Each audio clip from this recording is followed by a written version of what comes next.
জয় জগন্নাথ, জয় জগন্নাথ, জয় Jagannath. Sealdah station ছেড়ে train চলেছে গন্তব্যস্থল পুরীর উদ্দেশ্যে।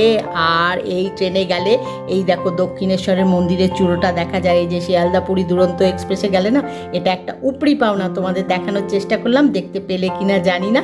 তোমাদের সাথে গল্প করতে করতে ডিনার টাইম হয়ে গেল, ডিনার দিয়ে গেছে। এই দেখো ডিনারের মেনু হচ্ছে এগুলো। খুব বেশি দেখাতে পারছি না, কারণ এইটুকু সময়ের মধ্যে যেটুকু দেখানো যায়। আর এই কৌশিক কৌশানি খাওয়া শুরু করে দিয়েছে। আমারটা রাখা আছে, দেখাচ্ছি দাঁড়াও। এখানেই রাখা আছে, আমি একটু পরে খাবো। এই দেখো আমার ডিনার করা হয়ে গেছে। এখন ট্রেন খড়গপুর স্টেশনে দাঁড়িয়েছে, এরপরে দাঁড়াবে ভুবনেশ্বরে। এই ট্রেনটার দুটোই স্টপেজ, একটা হচ্ছে খড়গপুর আর একটা হচ্ছে ভুবনেশ্বর। আর কৌশিক একদম রেডি, ট্রেন খড়গপুর ছাড়লেই শুয়ে পড়বে। কৌশিক কৌশানি শুয়ে পড়েছে আর আমিও এখন শুয়ে পড়ছি। Good night.